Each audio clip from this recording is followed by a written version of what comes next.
Hey there, welcome to Mr. Cozy Bedtime True Crime Stories.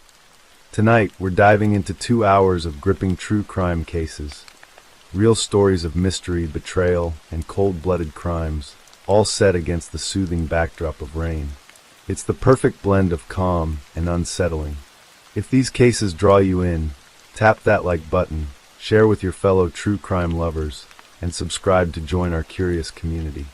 I'm always wondering, where are you tuning in from, and what time is it for you right now? Drop it in the comments below. Now settle in, and let's dig into the darkness. Story 1.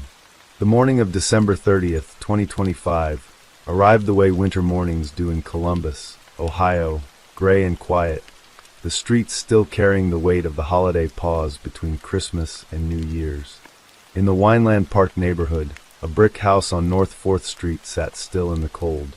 Inside, everything appeared from the outside, entirely unremarkable. There was no shattered window, no kicked-in door, no sign on the exterior that anything at all had gone wrong in the night. But inside those walls, behind a facade of ordinary stillness, 2 people who had built a life together lay dead. And upstairs their children, a 4-year-old girl and a 1-year-old boy, were alive, crying, and waiting for parents who would never come to them again. To understand how December 30th, 2025, became one of the most devastating days in the lives of dozens of people, it is necessary to begin not with that morning, but years earlier, with a love story and another story that had turned dark long before the winter settled in. Monique Sabatersky was born on October 14th, 1986, in Chicago, Illinois, but she grew up in Worthington, Ohio, in a household that raised her with warmth and a sense of possibility. She was the kind of child who ran for the joy of running. She played soccer, took up cross-country, and found a quiet happiness in horses and books. When she arrived at Ohio State University, she pursued a master's degree in early childhood education, a discipline that reflected the way she moved through the world. With care, with attention to those smaller and more vulnerable than herself. She was the kind of person who noticed children, who understood what they needed. Spencer Teep was born on December 9th, 1988, in Cincinnati, Ohio, and he carried the studious determination of someone who had set his sights early and never looked away. He, too, found his way to Ohio State University, where he earned both his undergraduate degree and his Doctor of Dental Surgery. He was a dentist who built his practice in Athens, Ohio, where his work encompassed comprehensive care, implant-related procedures, and the quiet act of helping people feel comfortable enough to be vulnerable. He played soccer and golf, spoke fluent Spanish, and had the kind of presence that people describe, afterward, as someone who made you feel like you mattered. They met online in 2018, in the careful, slightly self-conscious way that people do when they have chosen to be deliberate about love. For Monique, this was particularly significant. She had been married before, briefly, unhappily, and what she had endured in that marriage had left marks she carried quietly. The process of trusting someone new with the ordinary intimacies of daily life was not simple or automatic for her. But Spencer, by every account, was patient, and in 2020 they married. In 2022, their daughter was born. In 2024, their son arrived. They had a dog. They had a home on North 4th Street in the Wineland Park neighborhood of Columbus. They had, in the architecture of their daily life, everything that a future is supposed to look like. The exhaustion of parenting toddlers, the routines of work, the warmth of a household still figuring itself out and finding the rhythm of 2 people building something together. But to tell the full story, one must go back further still, to the year 2015, when Monique married a man named Michael David McKee. McKee was 39 years old at the time of the events that would unfold in 2025, and he worked as a surgeon in Rockford, Illinois. On paper, he was a professional who had achieved what society recognizes as success, a medical degree, a career status. But those closest to Monique described a different reality. The marriage lasted in name less than a year. Monique and McKee separated in March 2016, just 7 months after they wed. Monique filed for divorce in June 2017. According to her family and friends, the marriage had been shadowed by emotional abuse, a pattern of control, fear, and isolation that left Monique permanently altered. Her brother-in-law, Rob Misley, would later say to reporters with quiet devastation, she was terrified because he had threatened her life on multiple occasions when they were married. She wasn't shy about talking to people about traumatic experiences she had with her ex, and just how emotionally abusive he was to her. It affected her to this day. A witness relayed to investigators that Monique had claimed McKee had also been physically abusive, and a court affidavit would later record that McKee had allegedly told Monique, in the years that followed their divorce, that he could find her at any time, and that she will always be his wife. That phrase, "she will always be his wife," is the kind of sentence that, repeated in a courtroom, makes the air feel thin. It suggests not a person in grief over a failed marriage, but a person who had never accepted that the marriage had ended at all. Monique moved forward. She built a new life. She met Spencer online. She remarried. She had children. She made a home. She did what people who have survived difficult relationships are told to do. She chose differently. She chose better. She chose a future. But shadows, as those who have lived inside them know, do not simply disappear because a person walks away from them.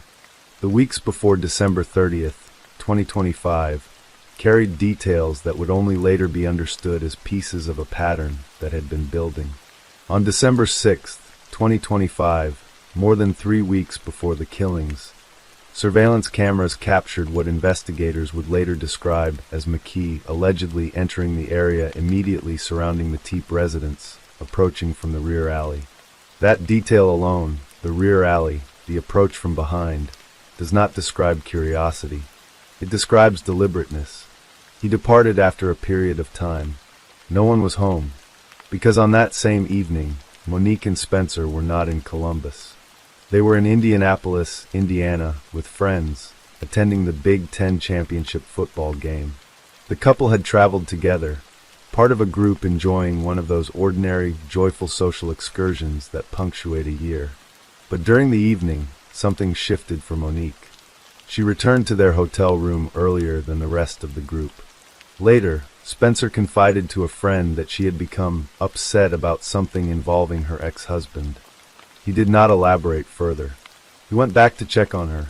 The evening continued, and whatever had disturbed Monique in that hotel room was not discussed publicly. McKee, the court affidavit noted, was not scheduled to work on December 6th. This was not the first warning.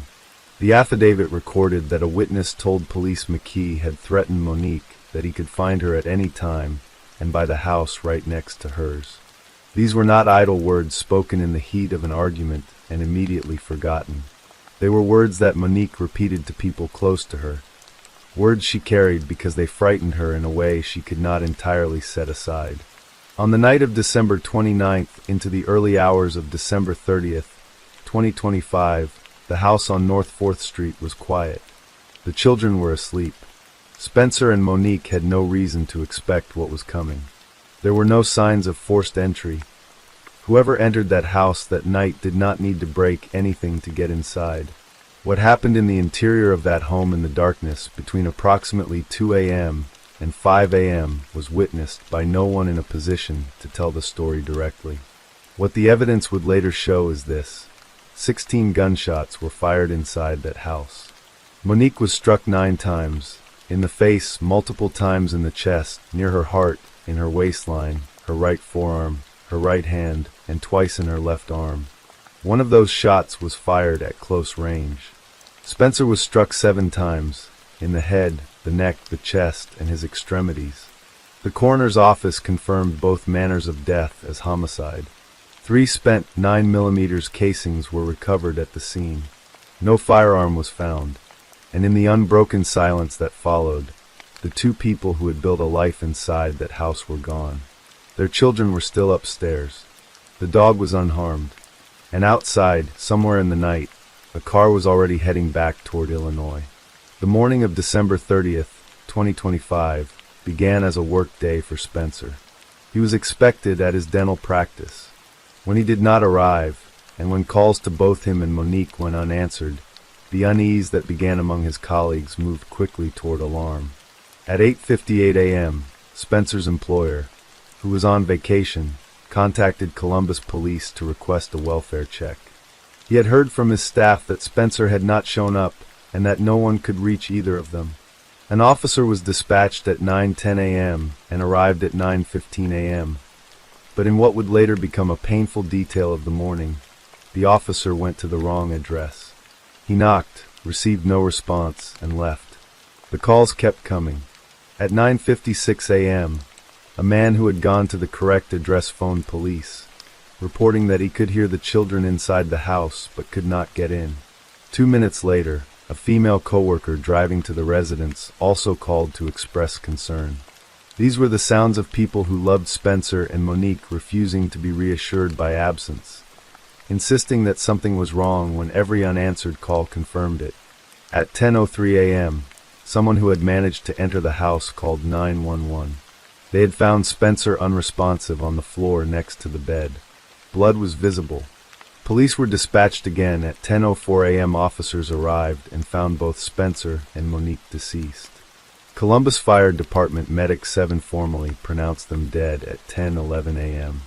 In the space of those 13 minutes, a neighborhood became a crime scene, and the children, who had been inside the house through the long hours of the night, were found unharmed.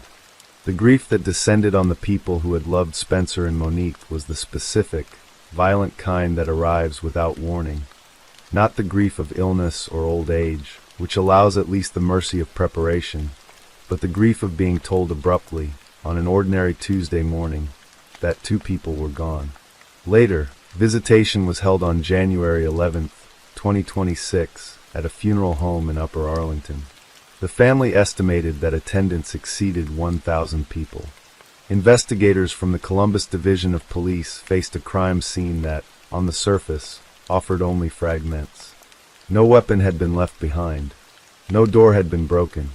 No obvious witness had seen anything at the moment it mattered most. But evidence, in modern criminal investigation, is not only what is left at a scene. It is the accumulated record of a person's movements through a world that is watched by cameras and tracked by signals. On January 5, 2026, Columbus police released surveillance footage showing an unidentified man walking through the alley near the Teep residence between 2 and 5 a.m. on December 30th, the estimated window of the killings. The footage was grainy in the way alley camera footage always is, but it showed a figure moving with purpose, not the aimless wandering of someone who happened to be passing through. Police asked the public for help in identifying the man. Investigators did not only have cameras. They had vehicle tracking data, and the story that data told was detailed and specific. A car associated with Michael McKee arrived in the Wineland Park neighborhood shortly before the estimated time of the homicides and left soon afterward. That car was then traced along its route, back north and west through Ohio, into Illinois toward Rockford, a journey that amounted to approximately 900 miles driven in a single night. 900 miles is not a confused man driving without direction. 900 miles, in the dark hours surrounding a double homicide, in a car whose movements match the timing of those homicides, is a story that tells itself. Investigators compared the surveillance footage with what they knew about McKee. They identified him as the man in the alley. They had his December 6th appearance on camera, near the Teep home, when the couple was away in Indiana. They had the affidavit recording of his alleged threats against Monique. They had the accounts of family members describing years of fear. And on January 14th, the Columbus police chief stood before reporters and described the killings as a targeted, domestic violence-related attack. That phrase, targeted, domestic violence-related, said plainly what the facts were assembling to suggest. This was not random. This was not mistaken identity. This was the final act of a pattern that had begun a decade earlier in a marriage that should never have become what it became. On January 10th, 2026, 11 days after the killings, Michael David McKee was arrested in Illinois. He was found at a Chick-fil-A restaurant near his workplace in Winnebago County, a mundane location for a moment that carried enormous weight. He was charged with 2 counts of murder. During a search of his property, investigators recovered a firearm they said was consistent with the weapon believed to have been used in the homicides. A Franklin County grand jury returned its indictment on January 16, 2026, charging McKee with 4 counts of aggravated murder and 1 count of aggravated burglary. He was extradited to Ohio and booked into the James A. Carnes Correctional Center on January 20, 2026. 3 days later, on January 23rd, he appeared in Franklin County Municipal Court and entered a plea of not guilty to all charges. He is being held without bail. If convicted, McKee faces a minimum sentence of life in prison with the possibility of parole after 32 years. His legal representative declined to provide a public statement regarding the case. What the court documents and the police briefings and the news reports cannot adequately convey is what was taken. Spencer Teep was 37 years old, a dentist who spoke Spanish and played golf on weekends, a father who had known his daughter for only 3 years and his son for barely 1. Monique Teep was 39, a woman who had survived a frightening first marriage, rebuilt her sense of safety piece by piece, and found in Spencer something she had believed in enough to build a family around. They had met online and chosen each other slowly and carefully, and they had made 2 children in a house that was supposed to hold decades more of ordinary life. Rob Misley, Monique's brother-in-law, spoke to reporters in January with the careful composure of someone holding enormous pain. He described the way Monique had tried to move forward, the way she had spoken to people about what she had endured, the way she had not hidden her fear but had, in the way that survivors of abuse often do, learned to carry it alongside her and keep living anyway. She was terrified, he said, because he had threatened her life on multiple occasions when they were married. That terror, it seems, had never entirely left her, and had, ultimately, found its way through a rear alley on a cold December night to a house where 2 children slept upstairs and a dog waited without understanding. The case, as of early 2026, remains in the pretrial phase. McKee has pleaded not guilty. The legal process is ongoing. The children who were found that morning inside the house on North 4th Street are alive, and they are being cared for. What their lives will carry forward, what understanding they will one day have to build about the people they lost and the circumstances in which they were lost, belongs to a future that no court date can shape or schedule.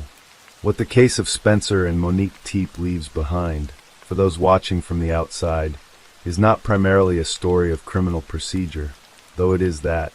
It is a story about what happens when warnings go unheeded long enough to become tragedies. When a woman says she is afraid, and the fear turns out to have been right, and the outcome is 2 children in an upstairs room, crying in a house that no longer holds the people who were supposed to come. Story 2. There is a particular kind of beauty in the way a photographer sees the world, not just the flat image at the end of a lens, but the light that bends around corners, the emotion that pools in a stranger's eyes, the stories that exist in shadows. Joe Shymansky had that kind of vision. He had built his life around it, and it had given him everything he loved, a career, a community, and 2 small children who called him Dad, and made every morning worth waking up for. In September 2023, on a warm Labor Day weekend, that life was extinguished in the driveway of his own home by a man he had never once met. Joe Shymansky arrived in Washington, D.C., in the early 2000s with a teacher's heart and an artist's soul. He came to teach middle school history and social studies, bringing curiosity and warmth into classrooms full of children who needed someone to show them that the world was larger than their block. It was in that city, vibrant, restless, and full of contradiction, that Joe found his second calling. He discovered photography, and the camera became a second language, one he spoke with uncommon fluency. He set up a photography business at Eastern Market, one of DC's most storied public spaces, a place where neighborhood life hummed with noise and color on weekend mornings. His best friend Alton McDougall, whom Joe had met shortly after arriving in the city, became his business partner. To hear McDougall speak about Joe is to understand the kind of person Joe was, not just a talented artist, but a genuinely generous human being. He was a person that would give you his shirt off his back, even in a rainstorm, McDougall would later say. It was at Eastern Market that Joe met Heather Snyder. She was a single mother of 3, running a vegetable stand with practicality and independence. He was charming and full of life. Their romance bloomed in the middle of that public square, and in July 2014 they married. They bought a house in the rural expanse of Calvert County, Maryland, surrounded by trees, wide yards, and neighbors who looked out for one another. A daughter and a son followed within the next year, and for a time, their world seemed complete. But by 2020, the cracks had grown too wide to paper over. Friends and family close to Joe spoke of financial strain, of arguments that grew louder, of an imbalance that had been there almost from the beginning. Joe had reportedly written Heather checks to cover debts on a house she owned, and had given her money to launch a new business. Alton McDougall had watched with concern for years. Heather, for her part, would later say Joe had become emotionally consumed by his children to the exclusion of everything else, and that she had experienced his behavior as controlling and frightening. The truth of a marriage, of course, lives in the space between 2 competing accounts. What was undeniable was that by 2021, Heather had left. She moved back to her hometown of Newport, Pennsylvania, and a contentious, exhausting divorce process began. The court finalized the divorce in October 2022, granting Joe primary physical custody of their daughter and son during the school year, with holidays and most of the summer reserved for Heather in Pennsylvania. Joe had fought hard for that arrangement, not out of malice, but because he believed to his core that stability and continuity were what his children needed most. While Joe was rebuilding his life piece by careful piece, Heather had moved on romantically. Sometime around late 2021 or early 2022, she began seeing a man named Brandon Ross Holbrook, who lived near her in rural Pennsylvania. Joe was never introduced to Holbrook. The 2 men had never spoken, never exchanged a text message, never stood within 100 miles of each other with any awareness of the other's presence. Yet their lives were about to become fatally entangled. Holbrook was a man with a long and deeply troubling history. Over the years, he had pleaded guilty to at least 5 counts of indecent exposure involving public lewd conduct, incidents spanning gyms, libraries, retail stores, and even the hospital where he had once worked as a nurse. He was not a stranger to the criminal justice system, and authorities in his area of Pennsylvania had encountered him before. Just a month before the murder, in August 2023, he was arrested again for similar conduct at a fitness gym. Despite knowing all of this, Heather allowed Holbrook into her home, where her children, including Joe's 2 young kids during their summer visits, came to know him as Uncle Brandon. Joe was never told about Holbrook's criminal background. He had no way of knowing that a man with this history had access to his children. At some point during that brutal custody dispute, something inside Brandon Holbrook shifted. Text messages that would later surface during the trial painted a picture of a man growing increasingly invested and increasingly dangerous. In January 2023, 8 months before the murder, Heather had texted Holbrook complaining about Joe, describing the emotional toll of the ongoing fight. Holbrook's response was chilling in its casual menace. "I have other solutions in mind," he wrote, "but probably not the best way to go." Heather, in the text that followed, told him she was looking for a therapist. She would later say she took Holbrook's words as a joke.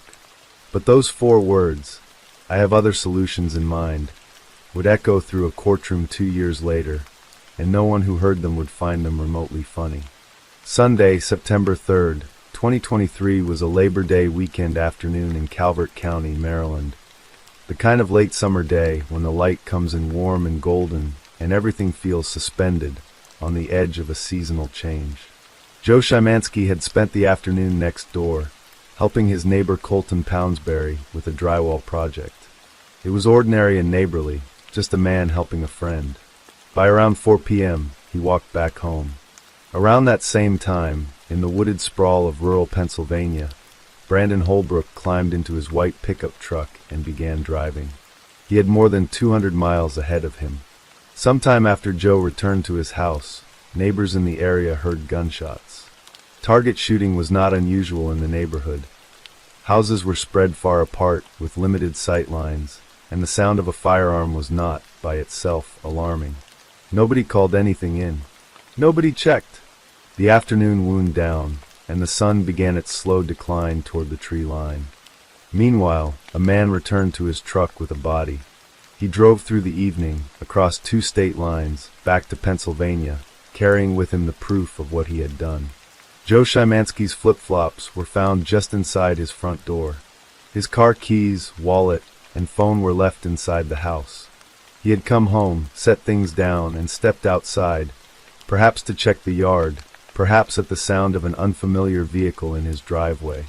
Whatever had drawn him out to that open patch of concrete, he never made it back through his door. Labor Day Monday, September 4th, 2023, 7:47 in the evening. Calvert County Sheriff's deputies were called to Joe Shymansky's home after his ex-wife Heather Snyder arrived to drop off their children for the school year. Under a new court order that required her to make the full drive to Joe's house rather than meeting halfway, a change pushed through by Joe's new attorney just weeks prior. When Heather arrived, Joe wasn't there. His car was in the driveway. The house was dark. She knocked on the neighbor's door, Allison and Colton Poundsbury, who said they had last seen Joe the afternoon before, around 4 o'clock, when they'd shared dinner after the drywall work. "We gave him some dinner," Colton told the deputies. Nobody had seen him since. Heather Snyder called 911. Officers searched the property in the dark, and using a drone, they combed the surrounding area. Nothing was found that night. It was too dark to see what daylight would make unmistakably clear. The next morning, September 5th, investigators returned to Joe's property.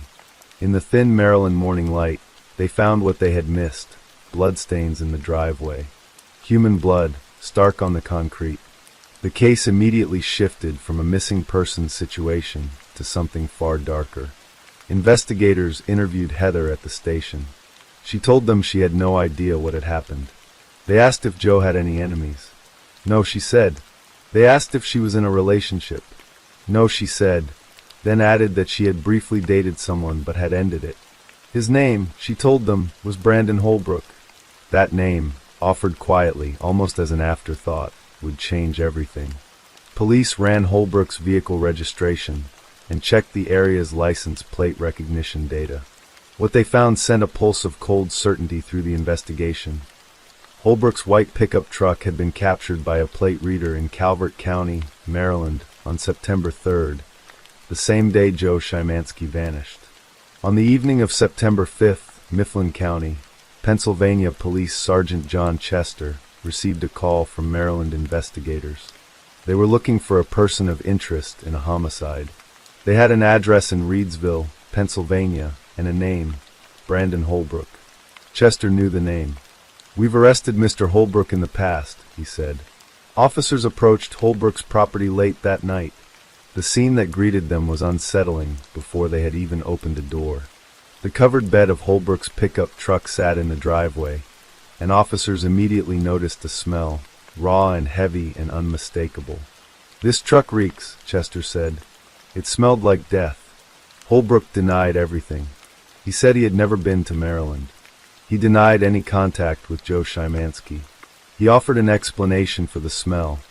He worked as a driver for a plant that processed chicken slaughterhouse waste. Officers noted his eyes were bloodshot, that he appeared nervous, and that he was not being entirely truthful.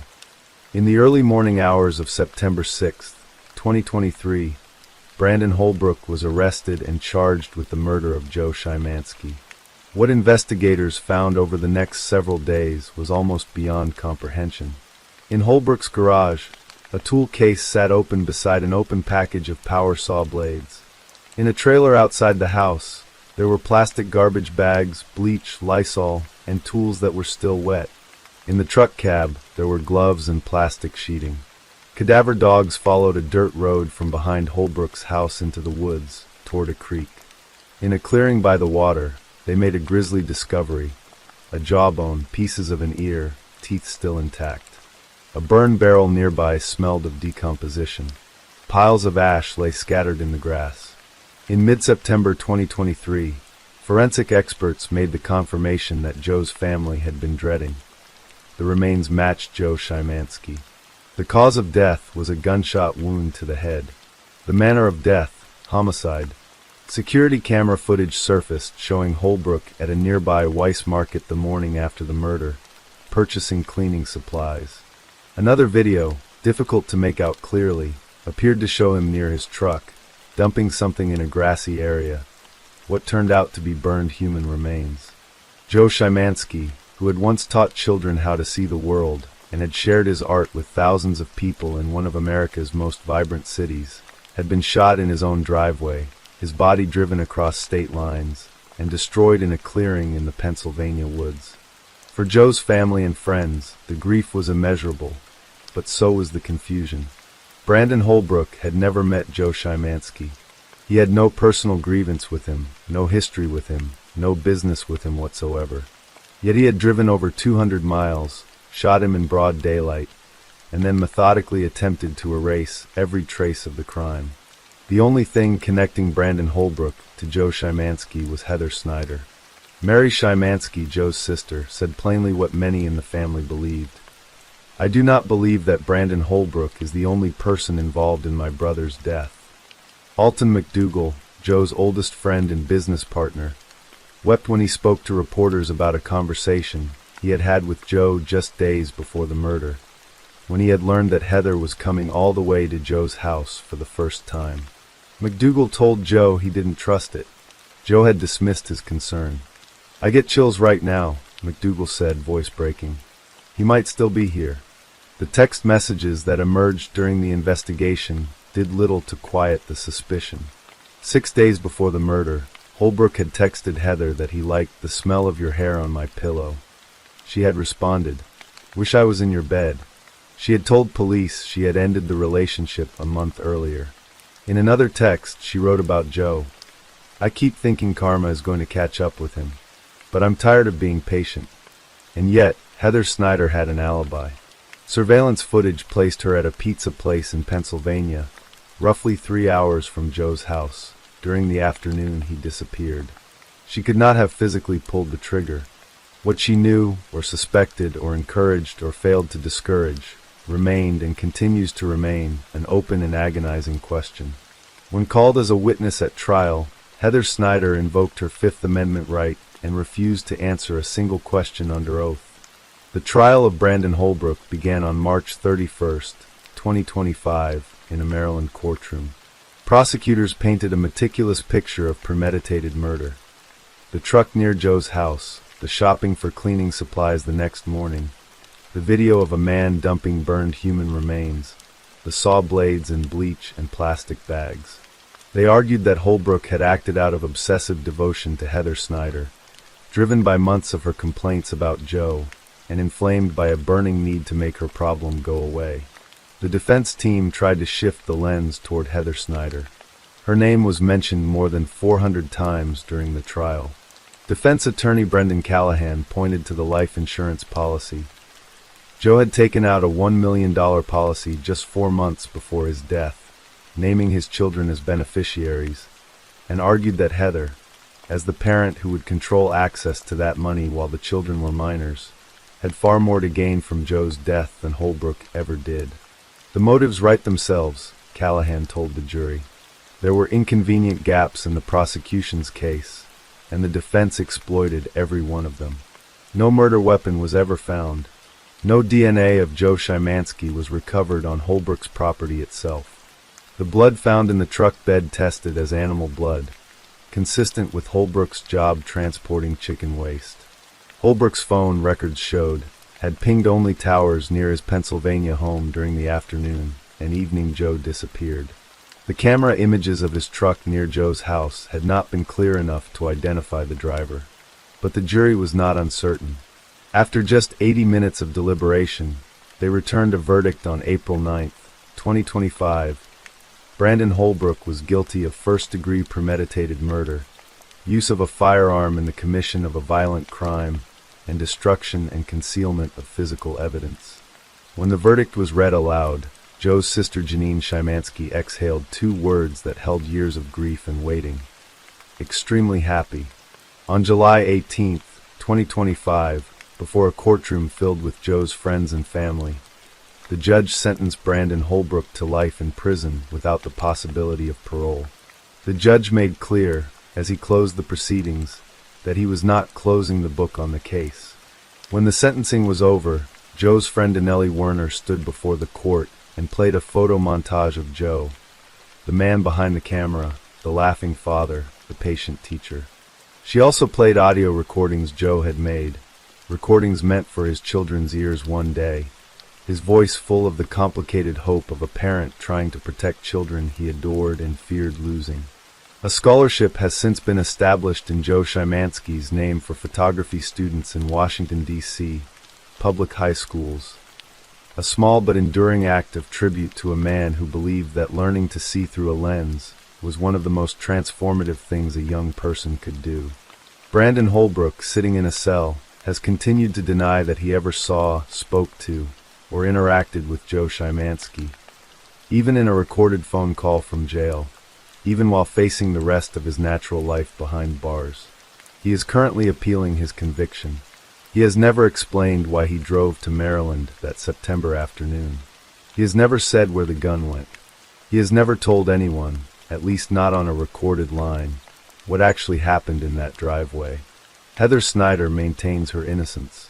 She has said she was blindsided, that she never asked Holbrook to hurt Joe, that she grieves the loss of her children's father. She has said she is raising their two children, trying to honor Joe's memory for them. She has said she is not worried at all that authorities will come for her. The detective who investigated the case, Jessica Orand, was asked directly whether Heather Snyder was involved in the crime. "I can't answer that question," she said. She was asked whether she knew the answer. She said yes. She said she was not allowed to say. And somewhere in the quiet of Calvert County, Maryland, the driveway where Joe Shymansky spent his last moments still catches the afternoon light the same way it always has. His car is gone now. His flip-flops are gone. The children who were supposed to come home to him that Labor Day weekend are growing up somewhere in Pennsylvania, without their father, carrying in their memories the image of a man who loved them with an almost fierce completeness, and who, by all accounts, never had a single enemy in the world except for the one that Heather Snyder's life had quietly, invisibly, delivered to his door. The case of Joe Shymansky remains, in its deepest dimensions, unresolved. One man has been convicted and imprisoned for life. Another name, one that hung over every moment of the trial, has never been charged. The truth of what was planned, what was spoken, and what was known in the days before September 3rd, 2023, may never be fully told. For Joe's family and friends, justice arrived, and it was not enough. It never quite is. Story 3. There is a particular kind of grief that comes not only from losing someone you love, but from realizing that the danger was invisible until it was too late. That the very moment you thought the worst was over was the moment the worst had only just begun. The story of Katie Rose Fusco is that kind of story. It is a story about a young woman full of creativity and quiet hope, about a family that opened its arms wide enough to hold her, and about a darkness that crept into her life wearing the disguise of something she had always longed for, the chance to know where she came from. To understand Katie, you must first understand the beginning she was never meant to remember. In 1995, a 20-year-old man named Stephen Walter Plattle discovered the internet at a time when very few people truly understood what it could become or how it could be weaponized. Born in Levittown, New York on April 6, 1975, Stephen was by most accounts a strange and solitary figure. Classmates recalled that he rarely socialized, wore the same clothes to school day after day, and seemed to exist at the margins of every room he entered. Whatever was happening inside Stephen Plattle's mind remained largely hidden behind that blank, watchful exterior. Through the internet, Stephen found Alyssa Garcia, a 15-year-old girl living in San Antonio, Texas. He was 20, The relationship that followed was not a romance between equals, it was grooming. Stephen traveled to San Antonio and drew Alyssa into a relationship, and she, still a teenager, ran away with him to New York. She became pregnant at 16. On January 29, 1998, Alyssa gave birth to a little girl. They named her Denise. But the joy of new life was immediately shadowed by fear. Alyssa would later describe a man whose moods could turn without warning, whose anger filled every room like a cold front rolling in off the water. She said Stephen pinched the baby, their newborn daughter, until her tiny body was black and blue. She described him stuffing the infant into a cooler to the point of near suffocation. Alyssa was barely a child herself, terrified and isolated, but she made one decision that would define the rest of her daughter's life. She chose to give her up. It was so hard to give her up, Alyssa later said. But I had to, because I wanted her to live and be happy. When Denise was 8 months old, she was placed for adoption. The couple who adopted her were Tony and Kelly Fusco, a warm and steady pair from Dover, New York, a small town nestled in the hills about 80 miles north of New York City. Tony was a retired corrections officer from the Federal Correctional Institution in Danbury, Connecticut, a man who spent his career surrounded by the worst that people could do to each other, and still came home every evening to a family he clearly treasured. Kelly, born with the last name Gould, came from a close-knit family where showing up for one another was simply the way things were done. They renamed their new daughter Katie Rose Fusco, and they raised her alongside their biological daughter in a life that, by every account, was defined by ordinary and beautiful normalcy. Katie's uncle Cary Gould, Kelly's brother, would later speak about her with unmistakable warmth. He remembered her appetite. His nickname for her was Pac-Man because she was always eating, and her love of animals. She became a vegetarian. She spent hours bent over sketchbooks, filling page after page with comic strips and drawings. A pen and something to draw on became a safe place for me, Katie once wrote in a personal blog post. Ink became my weapon against rules and regulations. To be short, for me a life without art is no life at all. She graduated from Dover High School in 2016 with plans to attend Dutchess Community College to study art and pursue a career in digital advertising. She was creative, she was curious, and she was, by all descriptions, a young woman on the threshold of the life she had been building toward. She had been told at some point that she was adopted, and now, at 18, she had begun to wonder about the people who had given her up. In August 2016, Katie did what so many young people of her generation do. She searched for her biological family on Facebook. She found Stephen and Alyssa Plattel, sent them a message, and the reunion was set in motion. Whatever she imagined about her birth parents in the weeks before that meeting, whatever story she had written in her mind about who they were and why they had given her away, the reality was something she could not possibly have prepared for. Instead of enrolling in college that fall, Katie made a decision that her adoptive parents quietly supported even as it filled them with unease. She moved in with the Plattels in their home in unincorporated Henrico County, Virginia, near Richmond. Tony and Kelly Fusco were apprehensive, deeply so, but Katie was 18 and legally an adult, and they believed, as loving parents often must, that supporting her choice was better than driving her away. What Katie did not know, what no one had told her clearly enough, was that the household she was walking into was already fracturing. Stephen and Alyssa Plattel had privately decided to separate and were sleeping in separate rooms by the time Katie arrived.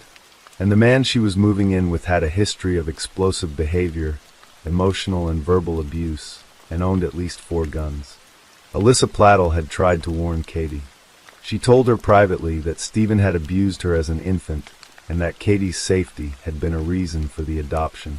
According to Alyssa, Katie didn't seem concerned. Within weeks of Katie's arrival, something shifted in Stephen Plattel in a way that disturbed everyone who noticed it. He began wearing skinny jeans and form-fitting shirts. He shaved his beard. He let his hair grow long. He became attentive and present in a way he had never been before in the years Alyssa had known him. Then, about 6 weeks after Katie moved in, he began sleeping on the floor of her bedroom. Alyssa was immediately alarmed. When it happened a second night, she confronted him directly. Stephen's response was not shame or explanation. He told her it was none of her business, grabbed his things, and walked out of the house with Katie at his side. Alyssa Plattel moved out in November 2016. She and Stephen agreed to shared custody of their 2 younger children. Whatever hope she may have held that the household would stabilize without her presence was gone. 6 months passed. Then, in May 2017, Alyssa made a discovery that shattered her. While reading the journal of her 11-year-old daughter, she came across entries that described the unthinkable. Stephen and Katie were in a sexual relationship. Katie was pregnant. The children in the house had been told to refer to Katie as their stepmother. Alyssa called Stephen immediately. His response was chilling in its casualness. "I thought you knew," he told her. "We're in love." Alyssa started screaming. She demanded to know how he could have done this, reminding him that Katie was his daughter, that she had been a baby when they gave her up, that none of this was something love could justify or excuse. Then she called the police. A criminal investigation was opened. But life, with its terrible momentum, did not pause while the authorities worked.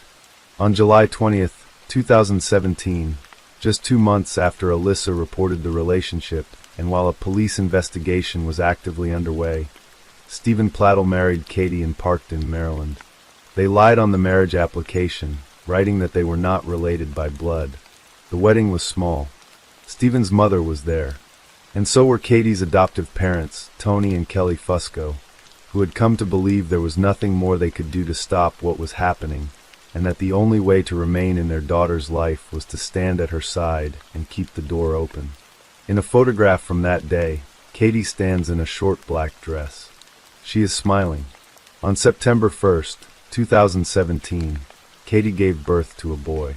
They named him Bennett Curran Plattel. He was both Stephen's son and his grandson, a detail so terrible in its geometry that most people, when confronted with it, struggle to hold it steady in their minds.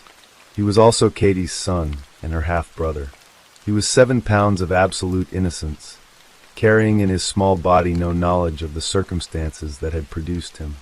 In January 2018, police arrested both Stephen and Katie on incest charges in Wake County, North Carolina. The charges included incest with an adult, adultery, and contributing to the delinquency of a minor. Stephen was released on bond. Katie, who was 20 years old, remained in custody until her trial. By early February, the story had spread across the country and around the world, drawing the kind of appalled, bewildered attention that accompanies crimes that seem to break some fundamental law of human nature. Both were extradited to Virginia to face trial. Stephen's attorney, Rick Friedman II, argued that his client's relationship with Katie had been entirely consensual.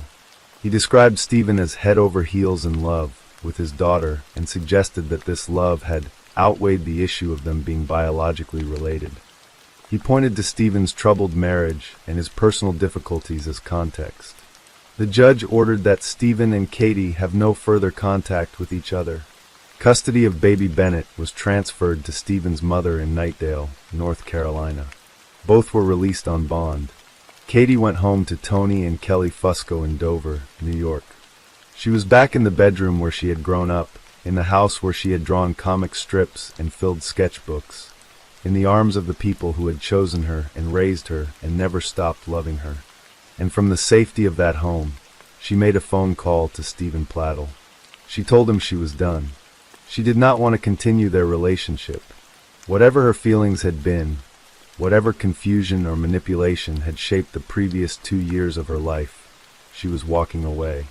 The phone call left Stephen Plattel, by all accounts, enraged. April 11th, 2018 was a Wednesday. In Knightdale, North Carolina, in the home where his mother was caring for baby Bennett, Stephen Plattel committed an act of violence against the most defenseless person in his world. He smothered his 7-month-old son, the child who was also his grandson, and hid the infant's small body in a closet. The details of what Bennett's final moments were like are not something any of us can know. He was 7 months old. He could not have understood what was happening. He had barely begun. A welfare check the following morning, April 12th, would discover him at 9 a.m., motionless and alone in that closet, the key to the house left under the mat as though even the logistics of what came next had been carefully arranged. Stephen Plattle had not finished. Every Tuesday and Thursday, Katie and her adoptive father Tony made the same drive from Dover, New York, to Waterbury, Connecticut, to visit Katie's adoptive grandmother and help clean her house. It was a routine, comfortable and predictable, the kind of small domestic rhythm that gives ordinary days their shape. Stephen Plattle knew about this routine. On the morning of April 12, 2018, surveillance cameras captured something chilling.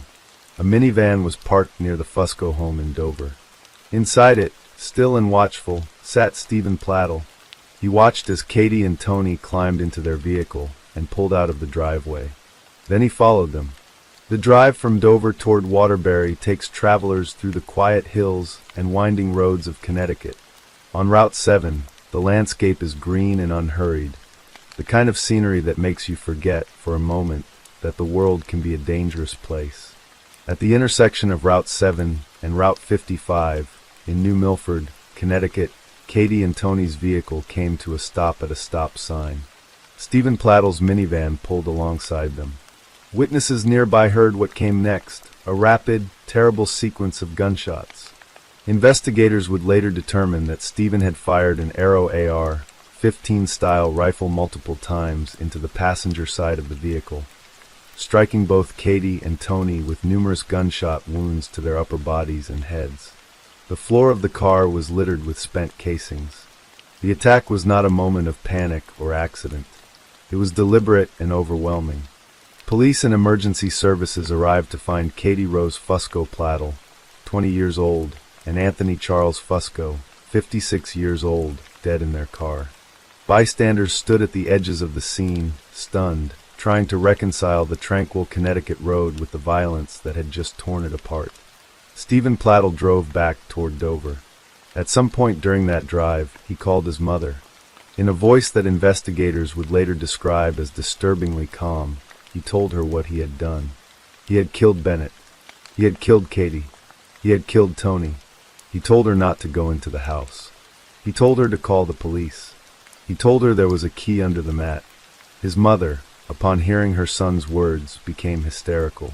The 911 call she made shortly after has been described by those who have heard it as one of the most harrowing recordings in the case. "He left the baby dead," she told the dispatcher, her voice barely holding together. "He told me to call the police, and I shouldn't go over there." She explained that her son had been devastated because Katie had broken up with him the day before. Police launched an hours-long search for Stephen Plattle throughout Dutchess County.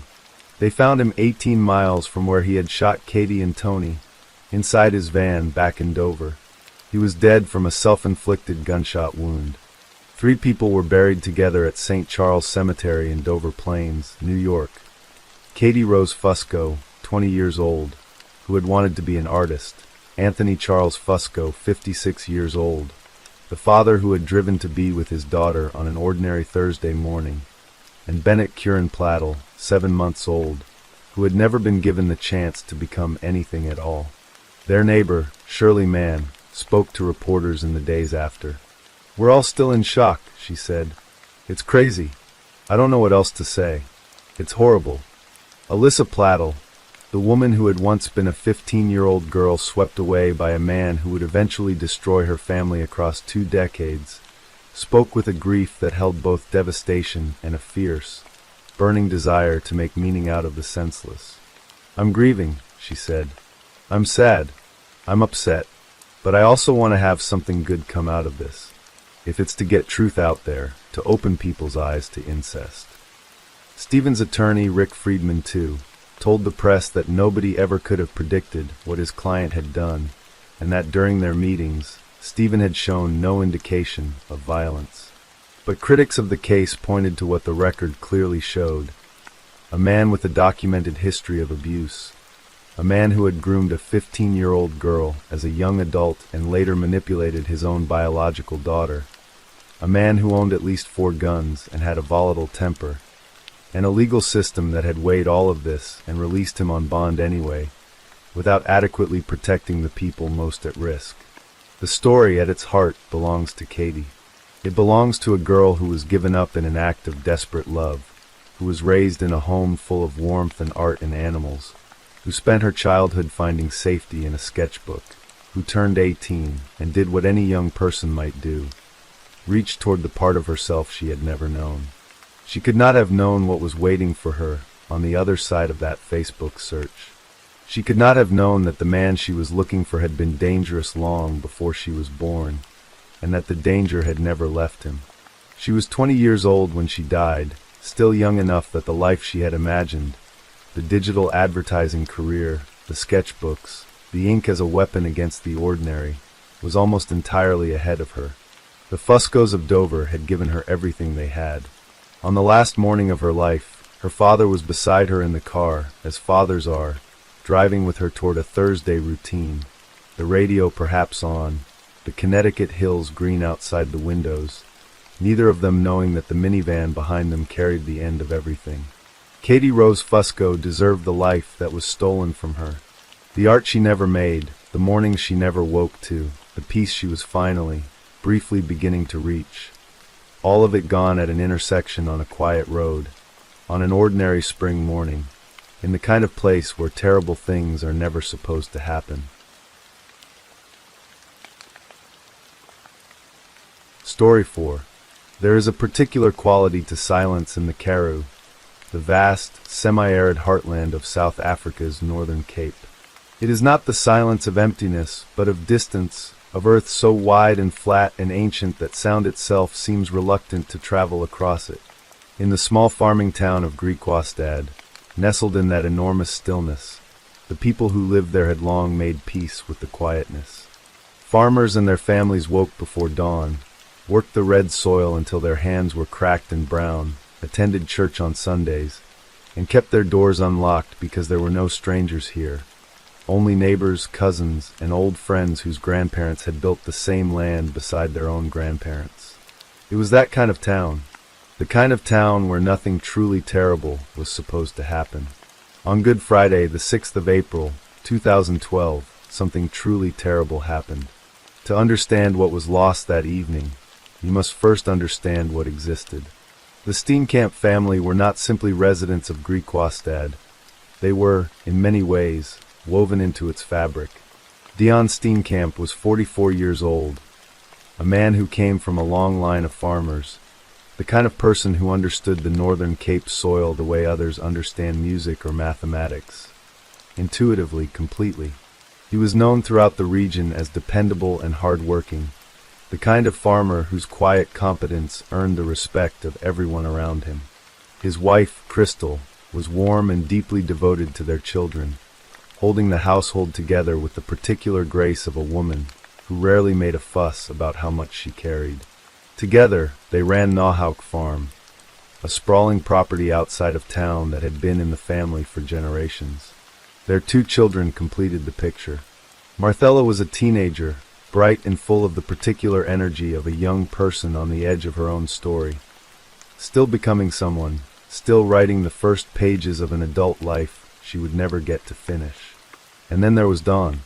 Don Steenkamp was 15 years old in April 2012, and to the entire community of Greek Wastad, he was the embodiment of a certain kind of Karoo pride. He was a national tent-pegging champion, an equestrian discipline that demands extraordinary skill, nerve, and coordination, competing on a level that few young men ever reached. He attended Grey College in Bloemfontein, one of South Africa's most respected schools, making the long commute between the city and his rural home. He was known as a churchgoer, a responsible young man, a boy his parents could speak of with undisguised pride. Nobody in Greek Wastad had any reason to look at the Steenkamp family and see anything other than what they appeared to be. A close, prosperous, well-liked farming family, anchored to their land and their community, surrounded by people who cared for them. The 5th of April, 2012, the Thursday before Easter, passed without any outward sign of what was building beneath the surface of the Nahauk farmhouse. Families across South Africa were preparing for the long holiday weekend. Churches were being readied for Good Friday services. Children were home from school. Braai fires would be lit across 1,000 farms, and families would gather around them in that particular South African way, eating, arguing gently, laughing at old stories. What happened inside the Steenkamp home that Thursday night has never been fully confessed, never narrated in full by the one person who lived through it. What forensic evidence would later confirm, and what a court of law would eventually accept as proven fact, was this. In the darkness of that Thursday night, Don Steenkamp physically assaulted his sister, Marthella. It was a violation so profound, so shattering of the intimate trust that holds a family together, that its aftermath demanded either confession or concealment. Don Steenkamp chose concealment, with a completeness that could not have been achieved with words alone. April 6, 2012 was Good Friday, the day on the Christian calendar set aside to reflect on sacrifice and suffering. In Greek Wastad, as in communities across South Africa, it was a day of quiet observance, of family, of a peculiar holy stillness. The sky above the northern cape would have been its trademark burning blue, the flat landscape shimmering in the autumn afternoon heat that still clings to that part of the country well into April. In the late afternoon or early evening of Good Friday, Don Steenkamp moved through the Nahouk farmhouse with 2 firearms, a revolver and a rifle, both of which were legally stored on the property. He first used the revolver to incapacitate the members of his family, shooting each of them at close range before following up with the rifle to deliver fatal shots to their heads. The attack is exhibiting overkill, a clinical term for violence far in excess of what was required to cause death, suggesting a deliberate, sustained, and deeply personal ferocity. The victims had additionally been struck with enough force to split their scalps, the weapons used as blunt objects as well as firearms. Dion Steenkamp, the father, was shot 3 times, once in the right shoulder, once behind the ear, and once in the chest. Evidence suggested he had lunged toward the attacker, perhaps in a desperate and final attempt to protect his family. Crystal, his wife, was shot in the shoulder, neck, and back, the trajectory of the wounds suggesting she was shot from behind, perhaps as she tried to move away. Marthella tried to run. She made it out of the immediate area of the attack, her young legs carrying her with whatever desperate strength remained, but she did not make it far. She was shot, fell, and then, in a detail that has never left those who followed this case, she crawled. Even wounded, even dying, Marthella Steenkamp crawled back toward the house, toward the hope of a telephone, of help, of someone who might save her. Nobody came. The rifle was fired again, and then again. She was only a teenager. When the silence returned to Nahouk Farm, it was a different kind of silence than the one that had preceded it. 3 people were dead. The television was still on inside the house. Just before 7 o'clock in the evening, the quiet of the Greek Wastad police station was shattered by the arrival of a white Isuzu Bakkie, a utility vehicle, the backbone of South African farm life, that skidded to a stop in front of the building. A young man leapt out of the driver's side and ran inside. He was covered in blood. He fell to his knees in the charge office and cried out, "You must come. They've been shot. They are all dead." It was Don Steenkamp. He told the officers who rushed toward him that there had been a farm invasion, that while he had been in the barn, armed attackers had broken into the house and murdered his parents and his sister. He was 15 years old, soaked in blood, visibly distressed, and describing every parent's and every farmer's worst nightmare in South Africa's countryside. The farm attack, the brutal and senseless violence that had haunted rural communities for decades. Officers at the station responded immediately. The scene at Nahouk was exactly as Don had described. 3 bodies, 3 family members, shot multiple times, blood across the floors of the home they had built their lives in.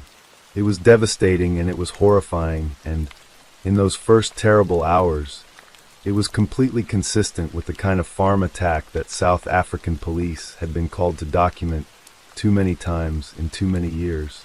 The investigation opened as a triple murder in a suspected home invasion. Don Steenkamp was a grieving survivor. And for the next several weeks, that was the story everyone believed. In the days and weeks that followed, grief moved through Greek Wastad like weather. The Steenkamp family was mourned genuinely, deeply, and publicly. This was a community that knew them, respected them, and felt the loss as something communal. Don, having provided his account to police, was surrounded by friends and family. He was granted bail as the investigation continued. To those watching him, something was not quite right. He continued attending national Gymkhana equestrian tournaments, competing with the same controlled precision that had always defined him as a rider. He rode his dead sister Marthella's horse. He socialized, maintained a calm exterior, and spoke about the murders when asked with a composure that a 15-year-old boy who had just watched his entire family be killed might not have been expected to possess. The community was split. Some attributed this to shock, to the particular numbness that sometimes follows catastrophic loss. Others felt something they could not name, a wrongness at the edges of everything Don said and did. Meanwhile, Brigadier Dick Duvall, the investigating officer who would come to dedicate years of his professional life to this case, was looking closely at the physical evidence and finding details that did not align with Don's account. There had been no signs of forced entry at the farmhouse, no broken windows, no kicked-in doors, no evidence that anyone from outside had breached the property with violence. Nothing of significant value appeared to have been taken. And there was the matter of the firearms. The weapons used in the attack had been secured in a safe in the bedroom, which meant that whoever accessed them had known exactly where they were, and had access to the combination or key. The profile of a random farm invasion was dissolving. In its place, a profile far more disturbing was assembling itself from the evidence. 4 months after the murders, in August 2012, Don Steenkamp was arrested. He was charged with 3 counts of murder, the murders of his father, his mother, and his sister, as well as rape and defeating the ends of justice. He was 15 years old. Because Don had been 15 at the time of the murders, the South African legal system processed his case through a youth court, with all the particular protocols and protections that the law affords to children accused of serious crimes. He could not be named publicly. The proceedings were shielded from full media access. But in a case this large, in a community this small, secrecy was largely theoretical. Everyone in Greek Wastad and beyond already knew exactly who stood accused. The trial that unfolded over the next 2 years was extraordinary, not just in the horror of its subject matter, but in the portrait it drew of a young man who seemed to inhabit a space entirely beyond ordinary emotional reach. Don Steenkamp took the stand and proved to be, as Judge President Franz Como would eventually describe him, an evasive and deliberate liar who had set about misleading the police and the court with remarkable consistency. He was not nervous. He did not waver or crumble under cross-examination. He did not weep. He answered questions about the deaths of his parents and his sister with a control and a precision that left experienced legal professionals visibly unsettled. When prosecution caught him in a contradiction, he adapted. When evidence cornered him, he offered alternate explanations. He was at 15 and then 16 and then 17, more composed in a murder trial than many adults managed to be when called to testify about far less serious matters. The forensic evidence told its own story, independent of Don's narration. The ballistic expert confirmed that all 3 victims had been shot by both the revolver and the rifle, first wounded, then killed. The trajectory of the wounds in each body mapped a sequence of deliberate, methodical violence. The absence of gunpowder residue on Don's hands was noted by the defense as potentially exculpatory. The prosecution countered that if he had washed or changed clothing, residue could have been removed. Critically, traces were found on both shirts he was alleged to have worn that day. GPS data from a tracking device was introduced as evidence. Investigators had retraced Don's alleged movements on the evening using the GPS record and found multiple discrepancies between what the data showed and what Don had told police. The timing of his arrival at the police station, the route taken, the account of where he was when the attack supposedly occurred, none of it mapped cleanly onto the evidence. And then there was the question of motive. The most haunting element of the entire case, the detail that reframed everything, was the rape of Marthella the night before. 2 doctors testified to the physical evidence of sexual assault. The court accepted their expert findings. In the prosecution's framing, and in the judge's eventual ruling, the murders were not random violence, and they were not the act of invaders. They were concealment. Dion and Crystal Steenkamp had died because they were the parents of a daughter who had been violated, and their son could not allow that to be known. They had died because they were witnesses. And Marthella had died because she was the only one who truly knew what had happened in the dark of that Thursday night. One of the most chilling moments of the entire trial was reported by police officers who were present when news of Don's arrest was first broadcast on the radio. Several officers independently testified that at the moment the news broke, Don Steenkamp smiled. Not a grimace, not a startled expression of recognition. A smile. Judge President Franz Como delivered his verdict in November 2014, more than 2 years after the murders. He found Don Steenkamp guilty on all counts. 3 counts of murder, 1 count of rape, and 1 count of defeating the ends of justice. In his judgment, Como described Don as a deliberate deceiver, a young man who had constructed a false narrative and maintained it across years of investigation and trial with a discipline that most adults could not match. The sentence, handed down after conviction, was 20 years effective, the maximum possible sentence for a person who had been a child at the time of the offense. He would serve this sentence in a correctional facility, eligible for parole review after a portion of the time had been served. For the community of Greek Wastad, the verdict brought something that could not quite be called relief, because relief implies the return of something that was lost, and Dion, Crystal, and Marthella were not coming back. What the verdict brought, perhaps, was the closing of a wound, not its healing, but at least the acknowledgement, by the full weight of the law in the state, that what had happened on Nahauk Farm on Good Friday 2012 was what many had suspected from early in the investigation. Not a farm attack, not random violence, but a calculated slaughter by a person who should have been the last safeguard against any harm coming to those people. The 5 farms held in the Nahauk Trust, the land Dion had worked, the land his family had lived on for generations, were eventually leased to outside farmers. The family estate was largely consumed by the enormous legal costs of the trial. In the place where a family home once stood full of life, someone else now tends the soil. Forensic psychologists and clinical evaluators who assessed Don Steenkamp during the trial and its aftermath produced findings that were deeply troubling.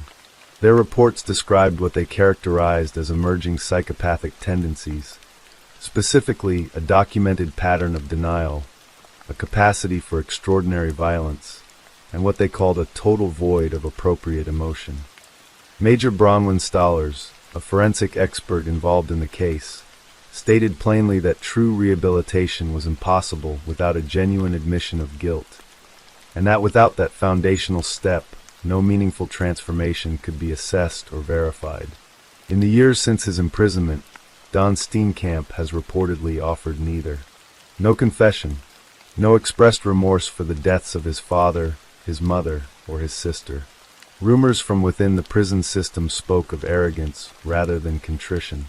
The boy who rode Marthella's horse in Gymkhana tournaments weeks after her death, the boy who smiled at news of his arrest, the young man who maintained almost supernatural calm throughout a trial for the murder of his entire family. That person, according to those who have monitored his incarceration, has not fundamentally changed. In late 2024 and into 2025, South Africa found itself gripped once more by the Greek Wastad case when news emerged that Don Steenkamp, by now 29 years old, had been granted parole after serving approximately 11 years of his 20-year effective sentence. The reaction across the Northern Cape and beyond was immediate and visceral. Communities that had spent 12 years trying to recover from the shock of April 2012 found themselves facing the prospect of the man responsible walking free among them. "We are restless," one community member told local media. "It's the whole region. We all remember that time, the fear we felt. The Correctional Services Minister, Peter Greenwald, confirmed that a review was underway. Families of the victims, police officers who had worked the case, and community members all voiced opposition to the release. In September 2024, the parole was denied, for the time being. But the case had reopened, not as a legal proceeding, but as a wound. A reminder that the criminal justice system operates on timelines that grief does not follow, and that the living must continue to contend with decisions made on behalf of people they no longer have any way of consulting. Greek Wastad is still there. The dust still settles on the same streets in the same way it always has, and the same particular quality of silence still stretches out across the flat northern Cape land in the late afternoons when the heat begins to ease. People still farm the land around Nahauk, still gather in the same church halls, still know each other's names and their children's names and their grandparents' stories. But the name Nahauk carries something different now. It carries the memory of Dion Steenkamp, a farmer who lunged toward danger in a last instinct to protect his family. It carries the memory of Crystal, who died with her back turned to something she never saw coming. It carries the memory of Marthella, a teenage girl who crawled, bleeding, back toward the home she had grown up in, toward the hope that someone might still be there to help her. And it carries the unresolvable reality of Don Steenkamp, a boy who was, by almost every external measure, everything that a community values and a family hopes for, and who carried within him something that no ribbon at a tent-pegging competition, no school uniform, no Sunday morning in a pew had managed to reach or transform. The Greek Wastad farm murders remain, in the truest sense, a case about the limits of what we can know about the people we are closest to. Dion and Crystal Steenkamp died without ever understanding what had been growing inside their own house, beside them at their dinner table, sleeping under their roof. The community of Greek Wastad mourned without knowing, for months, who to mourn for and who to fear. South Africa watched a trial unfold that forced a reckoning with a question that has no comfortable answer. What do you do when the monster inside the gates was never a stranger at all? The Karoo holds its silence. The red earth does not give back what it takes. And 3 graves in a farming community in the northern Cape bear witness, as they will for as long as memory survives, to what happened on Good Friday, the 6th of April, 2012, on a farm called Nahauk, in the kind of small town where nothing truly terrible was supposed to happen. Story 5. There is a particular kind of American dream that takes root in the red Georgia clay, the one where a man builds himself from ambition and intelligence, earns a name that opens doors, raises a family in a house large enough to hold every version of success he ever imagined for himself. Gary Ferris had that dream, and for a long time, it appeared to be entirely real. He was a prominent commercial real estate attorney in the Atlanta area, the kind of lawyer whose name carried weight in the rooms where serious money moved. He was large in the physical sense, a 300-pound man with the bearing of someone who took up space in a room intentionally, who told stories loudly and laughed fully, and large in the way that some people simply are, filling every space they enter with a presence that cannot be manufactured. He had 4 children, a sprawling 10-acre property on Purcell Lane in Alpharetta, Georgia, and a wife named Melody, whom he had married over 30 years before. He had, by every visible measure, everything. On a July afternoon in 2018, Gary Ferris was shot in his own basement, his body dragged to a burn pile at the far edge of his property and set on fire. He was 58 years old.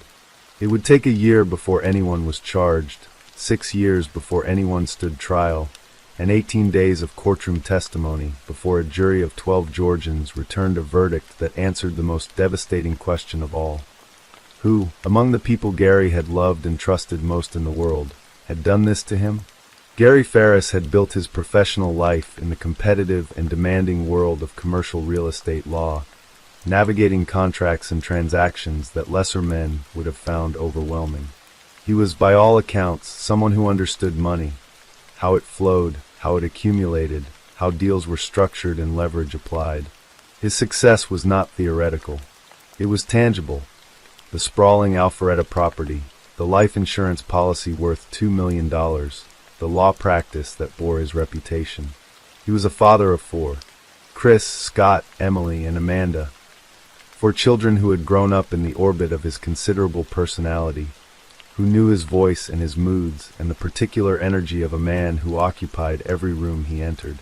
His son Scott, who would later become a central and anguished figure in this story, was close to his father in the complicated way that adult children sometimes are. A relationship built on shared history and occasional financial dependence. The kind of bond that weathers disagreements and loans and tensions without ever quite breaking. His marriage to Melody was a different kind of story. They had been together for more than 3 decades, long enough for every version of themselves to have passed through the life they shared. In 2009, Melody had an affair, a fracture in the marriage that was discovered and never fully repaired. The affair left a wound beneath the surface of the household, invisible on most days but present always, the kind of damage that a couple can paper over with routine and years, but never fully close. By 2018, there was a second affair, another revelation that prosecutors would later place at the center of their case, and added to it a growing argument about money. The exact nature of the financial dispute was never made entirely public, but its emotional weight was clear. 2 people who had once chosen each other, now grinding against each other in the private machinery of a marriage that had accumulated too many unresolved grievances to function cleanly. What happened on the evening of July 3, 2018, was the violent end of that long accumulation. The 4th of July is one of the great American celebrations, a holiday built on the idea of fireworks and family, of gathering in the heat of summer with the people you belong to. The Ferris household in Alpharetta was, on the surface, preparing for exactly that kind of weekend. The large property on Purcell Lane had space enough for a family gathering, for the smell of a grill and the sound of children, for all the ordinary rituals that disguise the state of things between 2 people who share a house but not, perhaps, a peace. Gary and Melody had their last known conversation, sometime on the evening of July 3rd. A normal exchange. A few words before Gary went downstairs to his basement bedroom, where he slept alone with his CPAP machine to manage his sleep apnea. It was a detail that, on its own, said something about the architecture of their marriage. 2 people in the same house, sleeping in separate rooms, the distance between them measured in flights of stairs. Scott Ferris had been out with friends that day. He returned to the property around 11:30 that night and noticed, in the darkness beyond the house, an orange glow. It was not unusual to have fires on the property. Farmers and landowners throughout rural Georgia maintained burn piles for clearing brush and debris. Scott noted the glow and went to bed. He did not go to investigate. The next morning, July 4th, Gary Ferris did not appear. There was no smell of coffee, no large presence filling the kitchen. He did not come upstairs. For a household with children moving in and out, a parent's temporary absence can pass for a moment without triggering alarm. The day passed. By July 5th, Gary was still nowhere to be found. His car was on the property. His phone was unanswered. The normalcy of the previous days began to curdle into something else. That particular dread that sets in when the absence of a person starts to feel less like distance and more like disappearance. Scott began searching the property. He walked out toward the far end of the acreage, past the edges of manicured living space, toward the working land beyond. He found the burn pile, a sprawling mound of ash and char, still smoldering in the Georgia summer heat. What he found in that ash was his father. He called 911. His voice, preserved in the recording, carried the kind of shock that cannot be performed. The flat, fractured sound of a person confronting something so far outside of reason that language itself struggles to keep up. "There's human remains in the burn pile," he told the dispatcher. The first responders who arrived at Purcell Lane on July 5th, 2018, were confronted with a scene that was, in its physical reality, almost incomprehensible. A man, enormous in life, 300 pounds of presence, had been reduced to skeletal remains scattered through a burn pile on his own land. The initial assumption, reluctantly considered, was that perhaps Gary had suffered a medical emergency near the pile, had collapsed, and had been caught in the fire accidentally. It was a grim possibility, but a tidier one than the alternative. The forensic team worked through the afternoon and into the evening, sifting through the ash with the methodical patience that this kind of work demands. They cataloged fragments of bone. They documented the arrangement of the remains. And then, in the ruins of what had once been Gary Wayne Ferris, a forensic investigator found something that made every other hypothesis evaporate in an instant. A bullet lodged in Gary's rib bone. That bullet, a .38 caliber round, changed the nature of everything. This was not an accident. It was not a medical emergency. Gary Ferris had been shot. A murder investigation had begun on what was supposed to be a family holiday weekend, on a property full of the man's own children. Detective Daniel Hayes of the Cherokee County Sheriff's Office took the lead. He was the kind of investigator who understood that patience is not passivity, that in cases like this one, where the crime scene has been literally burned away, the evidence that remains is precious and irreplaceable, and every step must be taken with care. Hayes and his team returned to the property with new eyes and new purpose. They examined the house itself, particularly the basement, where Gary had last been seen alive. What they found there mapped the shape of a crime. Blood. Human blood, confirmed through forensic testing to belong to Gary Wayne Ferris, was present on the kitchen floor, on the stairs leading down to the basement, and on the basement floor itself. The trajectory of the blood told a story. The violence had begun upstairs, in the kitchen, perhaps in the middle of an argument, perhaps at a moment that transformed without warning from words to something irreversible. And Gary had managed to move, bleeding, down the stairs to the basement below. On the basement floor, detectives found a second piece of evidence that completed the picture. Another .38 caliber bullet, matching in type and caliber to the one recovered from Gary's rib bone. He had been shot once in the kitchen. He had staggered or crawled downstairs. He had been shot again. And then, somehow, in a detail that would become one of the most debated and disturbing elements of the entire case, his 300-pound body had been moved from the basement to the burn pile, approximately 50 yards away, and set alight. Someone had done all of this. Someone who had been in that house. Someone who had known where the guns were kept, who had access to every room, who had remained on the property long enough to do what needed to be done to hide what had been done. Melody Ferris cooperated with detectives in the days that followed. She gave her account of the night of July 3rd. The brief conversation, Gary going downstairs, everything normal, no indication of what was to come. She expressed the appropriate distress of a widow. She answered questions, but for Detective Hayes, something in the picture didn't resolve cleanly. The burn pile, the body, the blood trail that started in the kitchen, a room that Melody had access to, that Gary would have had no reason to avoid, that was entirely consistent with a domestic confrontation rather than an intrusion. There was no evidence of a break-in, no evidence of an outsider's presence. The property was large and private, well set back from the road, the kind of place where a crime could be committed and contained without a single outside witness. And then came the detail that, more than anything else, fixed Melody Ferris in the center of the investigation. In the days immediately following Gary's disappearance, before the body had been positively identified, before the burn pile had been officially linked to Gary's death, Melody Ferris made a statement to police describing the burn pile as the likely location of Gary's body. Investigators had not told her that human remains had been found there. No public announcement had been made. Only the killer and the investigators themselves knew what the burn pile contained. That statement, Hayes later told close to a confession as anything that came through an ordinary conversation. At that time, he said, only the killer could have known Gary was on the burn pile. As the investigation deepened, more details accumulated around Melody. Her marriage to Gary had been fractured by the 2009 affair, one that prosecutors argued had never fully healed. By 2018, there was a second affair compounding the damage.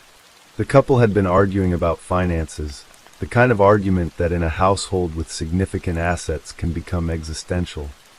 About who controls what, about what the future looks like if the marriage ends, about what is owed and what can be withheld. And above it all, Melody Ferris was the sole beneficiary of Gary's life insurance policy, $2 million payable upon his death. On June 18, 2019, nearly 12 months after Gary's remains had been found in the burn pile, Detective Hayes determined that the investigation had gathered sufficient evidence. Melody Ferris was arrested and charged with the murder of her husband. Between the arrest in June 2019 and the trial in October 2024, 5 years passed. 5 years in which the Ferris family, already shattered by Gary's death and Melody's arrest, continued to exist in a suspended state of unresolved grief and unresolved justice. Scott Ferris, who had found his father's remains, who had called 911 with ash on his shoes and grief in his throat, continued to cooperate with investigators.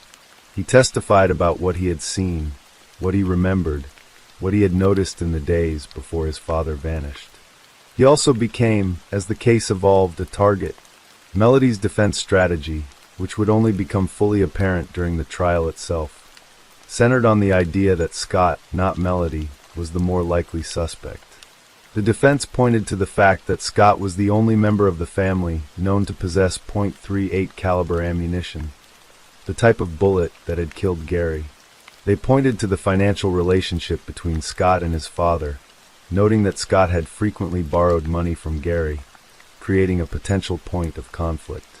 And they pointed to a polygraph test that Scott had allegedly not passed, raising questions about his truthfulness. Scott denied everything. He sat in the witness box during the trial, facing a courtroom that included his mother, and stated clearly and emphatically that he had not killed his father and had not helped to dispose of his body. He wept when he described finding the remains. He was not, by the observation of those present, a man performing grief. He was a man living it.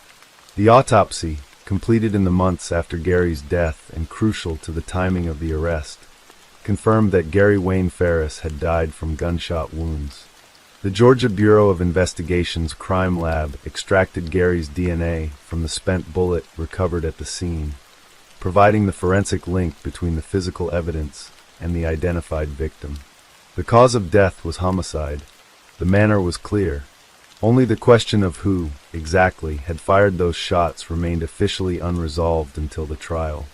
The trial of Melody Walker Ferris opened on October 7, 2024, in a Cherokee County Superior Court courtroom before Judge David Cannon, Jr. It would last 18 days. 3 weeks of testimony, evidence, expert witnesses, and competing narratives that sought to construct two entirely different pictures of the same family, the same crime, and the same night. Prosecutor Jeffrey Fogus laid out the state's case with a methodical precision that matched the physical evidence. He described the evening of July 3rd in the kitchen of the Purcell Lane house. An argument between Gary and Melody, the dispute about money and about the affairs that had never been fully addressed, the confrontation that tipped from words into violence. Fogus argued that Melody shot Gary in the kitchen. That Gary, wounded, made his way down the stairs to the basement. The blood trail confirmed it. That Melody shot him again. And that then, in what Fogus characterized as a deliberate and calculated effort to eliminate evidence and claim the insurance payout, she moved Gary's body to the burn pile and set it alight. The defense mounted a formidable counterargument. Attorneys John Luke Weaver and Michael Ray pointed at Scott throughout the proceedings, returning to him again and again as the more plausible suspect. They raised the .38 caliber ammunition. They raised the financial disputes between Scott and his father. They raised the polygraph. And they raised what became the most visceral physical argument of the entire trial. The question of how Melody Ferris, a woman they described as small and slight, could possibly have moved a 300-pound man from a basement to a burn pile 50 yards away. It is impossible, Weaver told the jury. Absolutely impossible. The defense also challenged the trajectory of the investigation itself, arguing that Detective Hayes and his team had suffered from confirmation bias. that they had decided early on that Melody was guilty and had built the case around that conclusion rather than following the evidence wherever it actually led. Everything that was done in this case was tailored specifically to attempt to convict Melody, Weaver argued in his opening statement. The prosecution countered that the physical evidence was not a matter of interpretation. Blood in the kitchen, blood on the stairs, blood on the basement floor, a bullet matching the one in Gary's ribs, found on the basement floor, Gary's DNA on the spent shell. Melody's statement about the burned pile, made before any official confirmation that Gary was there. These were not theories. They were facts, documented and tested in a laboratory, immune to the kind of reframing that a defense attorney could bring to bear on witness testimony or investigative procedure. Daughter Amanda Ferris took the stand and provided testimony that undercut the defense's effort to portray Gary as already suffering physical deterioration. She confirmed she had seen a wound on her father's leg in the days before he vanished, a detail the prosecution used to support its account of the sequence of events. The jury deliberated for 4 days. In a case this complex, with this many contested facts and this much emotional weight, 4 days of deliberation speaks not to indecision but to conscientiousness, to a group of people taking seriously the gravity of what they had been asked to decide. On November 4th, 2024, the jury returned its verdict. Melody Walker Ferris was found guilty on all 5 counts: malice murder, felony murder, aggravated assault, concealing the death of another, and making a false statement to police. When the verdict was read aloud in Judge Cannon's courtroom, Melody Ferris was taken immediately into custody. She had been free for the 6 years that the investigation and legal process had consumed. She was free no longer. December 5th, 2024. The courtroom in Cherokee County filled one more time with the people whose lives Gary Ferris's death had reshaped. His children were there, the lawyers, the detectives who had worked the case across years. Judge David Cannon Jr. presided. Melody Ferris was given the opportunity to address the court before sentencing. What she chose to say, and how she chose to say it, stunned the room. Rather than expressing remorse for Gary's death, rather than acknowledging the verdict or the suffering of her children, Melody stood before the judge and pointed her finger directly at her son. She accused Scott Ferris of being the one who had killed his father. She accused him of a cover-up, of lying on the stand, of failing a polygraph. She pleaded with the court to reconsider, to pursue Scott, to find the real killer. She said she wanted to watch her son brought into court in chains. The irony of that statement, that the moment of her own sentencing became, in her mind, a forum for deflection, was not lost on anyone present. Judge Cannon was unmoved. He sentenced Melody Ferris to life in prison, with the possibility of parole only after 30 years, noting pointedly that she was unlikely to live long enough to qualify. He ordered an additional 5 years for concealing Gary's death by burning his remains, and further time for making false statements to investigators. He also ordered her to have no contact with any member of the Ferris family, a restriction that, coming at the end of a trial in which she had publicly blamed her own son for the murder, carried its own particular weight. District Attorney Susan Treadaway addressed the gathered media after the sentencing with the measured certainty of a prosecutor who had waited 6 years for this moment. In July 2018, she said, a horrific murder occurred in Cherokee County. A man was shot, then left on a burned pile, where his remains were later discovered. The victim, Gary Ferris, was killed by his wife on his own property. The shocking facts of this crime will forever remain with all who were involved in this case, including first responders, prosecutors, jurors, and witnesses. Scott Ferris walked out of that courthouse carrying something no verdict could fully lift. The knowledge that his mother had stood before a judge and accused him, in public, of killing his father. The accusation was not new. It had been the spine of the defense throughout the trial, but hearing it from her own mouth, at her own sentencing, was something different. It was its own kind of violence. He had, nonetheless, told the truth. He had cooperated with investigators from the very beginning. He had wept on the witness stand remembering finding his father's remains in the ash. He had sat through 3 weeks of a trial in which his mother's attorneys had pointed at him, again and again, as the person truly responsible. And the jury, having weighed every piece of evidence and every competing claim, had concluded that the story the defense had constructed around Scott Ferris did not hold. Gary Wayne Ferris himself, the man at the center of all of it, had spent his last moments in the basement of the house he had built his life in, wounded and alone. He had been, in the words of the prosecutor who sought justice for him, a larger-than-life patriarch, a successful attorney, a father of 4, a man who had fought his way to every measure of success that his ambition had set for him. He had survived decades of legal practice, of complex financial negotiations, of the quiet and wearing battles of a long marriage. He had not survived a single evening in July, in a kitchen in Alpharetta, Georgia, where the last argument became the last everything. A $2 million life insurance policy sat uncollected. His property on Purcell Lane, where he had once imagined a future, was now the site of evidence markers and memory. His children would carry the weight of this story. What was done to their father, what was done at their sentencing, what was said about one of them in a courtroom that the whole country was watching, for the rest of their lives. There is a particular cruelty in cases like this one, where the violence does not end with the death but continues outward in rings. Through the investigation, the arrest, the years of waiting, the trial, the verdict, the sentencing, and finally the silence after, when the courtroom empties and the family is left with nothing but each other, and the question of how to be a family after everything that has been said and done and proven. The fire that burned Gary Wayne Ferris reduced his body to ash and bone, and a single bullet lodged in his rib. But it could not burn away the truth. It could not burn away the blood on the kitchen floor, the stairs, the basement. It could not burn away the words spoken before anyone official had confirmed what that burned pile contained. In the end, the evidence that survived was enough.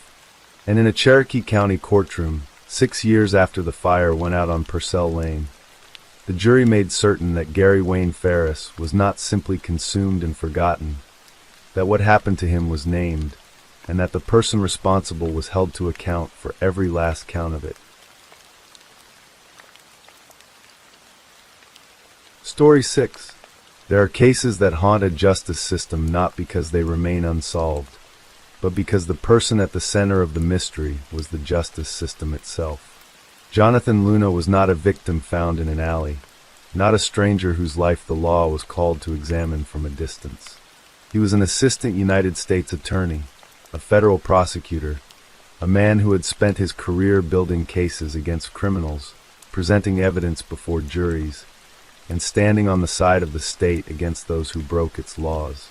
When his body was found face down in a rural Pennsylvania creek at dawn on December 4th, 2003, the irony was almost unbearable.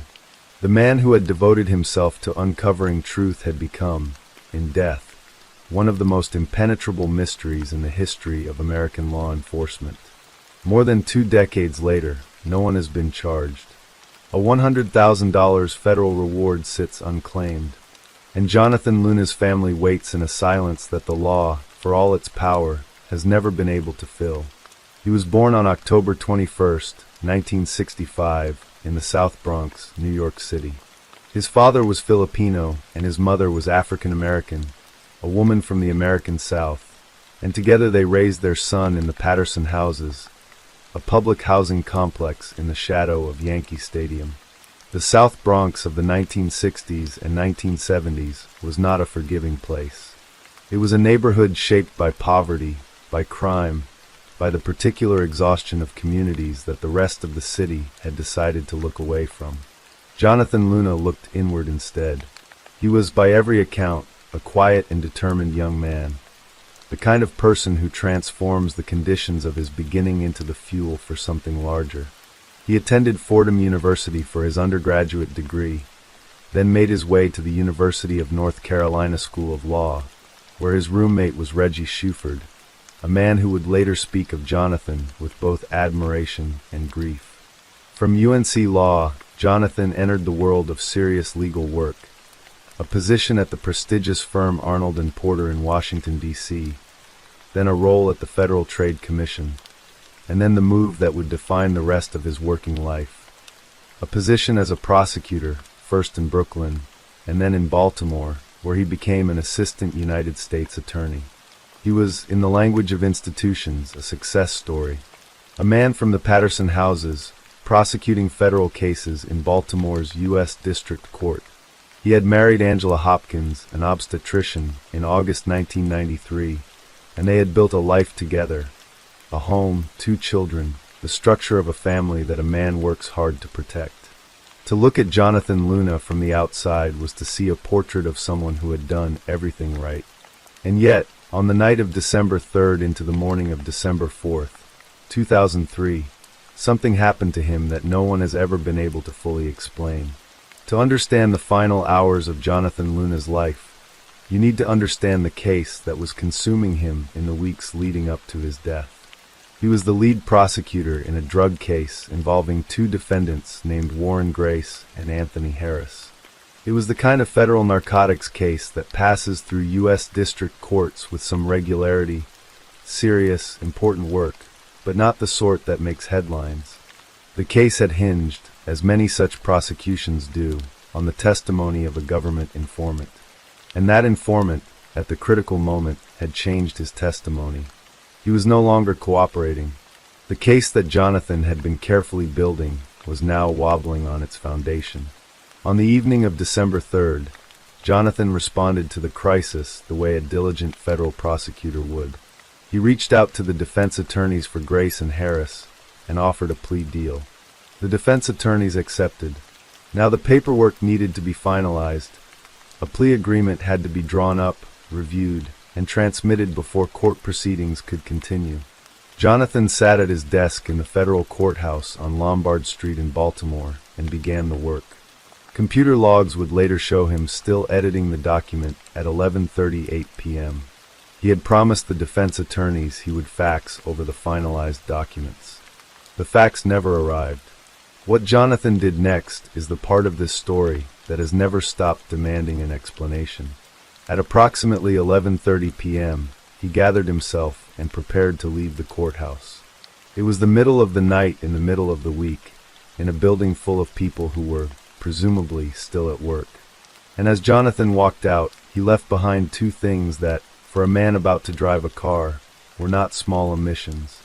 He left his cell phone on his desk, and he left his glasses, the glasses he needed to see clearly enough to drive. He got into his Honda Accord and drove out of the courthouse parking garage. He had an active E-ZPass transponder mounted on his windshield, the kind of electronic toll device that allows drivers to pass through toll booths without slowing, without stopping, without any human contact at all. But as he drove northeast on Interstate 95 into the night, Jonathan did not use his E-ZPass. At each toll, he slowed to the staffed cash lanes and collected paper tickets. Every stop was a moment of human contact. Every paper ticket was a record. Whether this was a man who was afraid of being followed and wanted a paper trail of his movements, or a man who was already being told what to do, stopping where someone instructed him to stop, is a question that investigators have never been able to answer.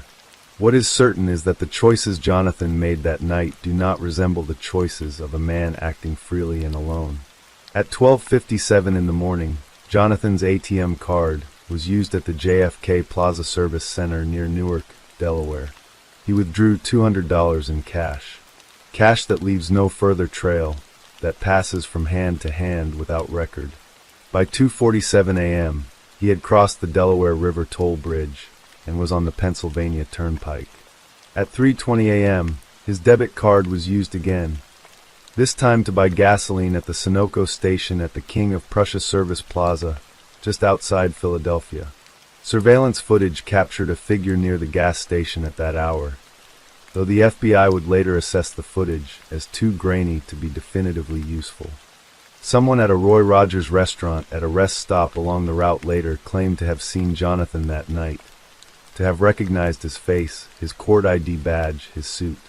FBI investigators ultimately doubted this account, but the image it creates, a federal prosecutor in a suit and black overcoat, alone in a highway rest stop at 3 in the morning, his court ID badge still hanging around his neck, moving through a world of late-night travelers who didn't know who he was or what he was driving toward, is one that has never left the imagination of those who have followed this case. At 4:04 a.m., Jonathan's car exited the Pennsylvania Turnpike at the Reading-Lancaster interchange. He paid with his paper toll ticket. When investigators later examined that ticket, they found something that made the blood run cold, a spot of blood. It was Jonathan's blood, and it was already on the ticket at the moment he handed it to the toll attendant. He was already injured when he exited the highway. The Sensenig and Weaver Well Drilling Company sits on Dry Tavern Road in Brecknock Township, Lancaster County, Pennsylvania, a quiet, rural stretch of land where the kind of person who gets up at 5 in the morning to go to work at a drilling company would not, ordinarily, expect to find a federal prosecutor dead in a creek. But that is exactly what the first arriving employee found on the cold morning of December 4th, 2003. At 5 a.m., the first worker arrived for the day shift. At 5:30 a.m., the Honda Accord was noticed. Its lights were off. Its front end had been driven, or pushed, partially into the narrow creek that ran alongside the property. The driver's door was smeared with blood. The car's engine was still running. Jonathan Paul Luna was face down in the creek beneath the engine of his own car. He was still wearing his suit. His black overcoat was still on him. His court ID badge was still around his neck, as though the man and his profession could not be separated even in death. Lancaster County Coroner Barry Walt performed the autopsy. What he found was a body that told a story of sustained, terrible violence. A story so complex and contradictory that it would fuel debate between law enforcement agencies for the next 2 decades and beyond. Jonathan Luna had been stabbed 36 times. 23 of those wounds were to his neck. 5 were to his chest and abdomen. 7 were to his hands.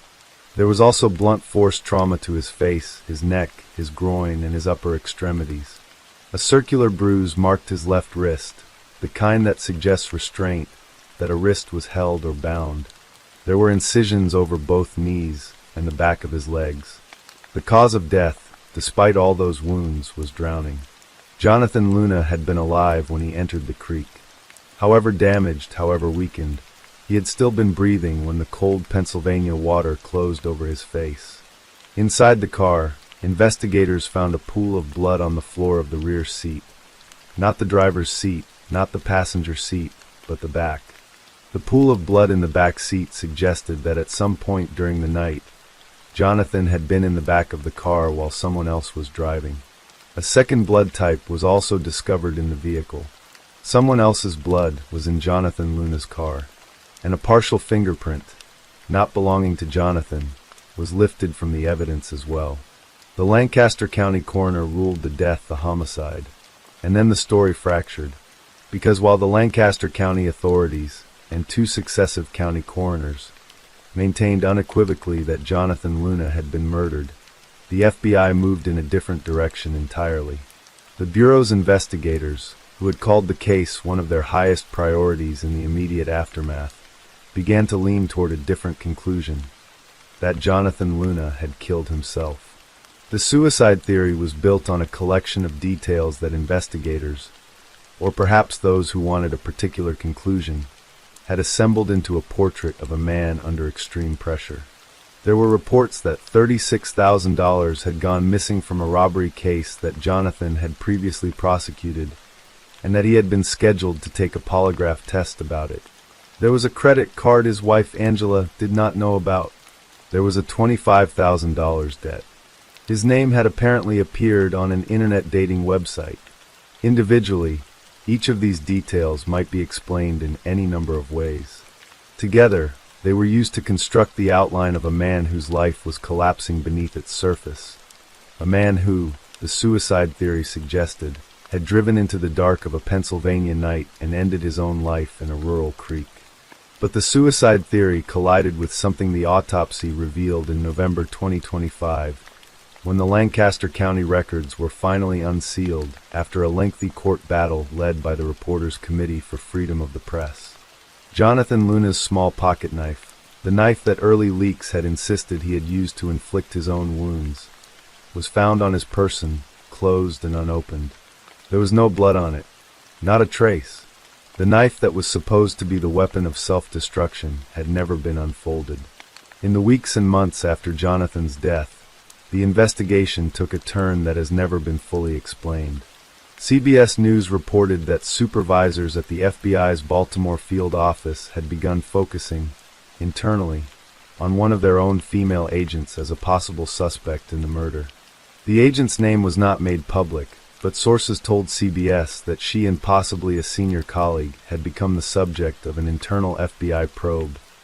Even as field agents continued their work independently and reportedly discovered a knife that may have been the actual murder weapon, leading investigators to what one source described as a very promising suspect.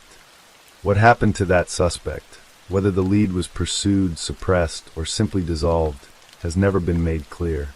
The internal investigation into the FBI agent reportedly faded without public resolution.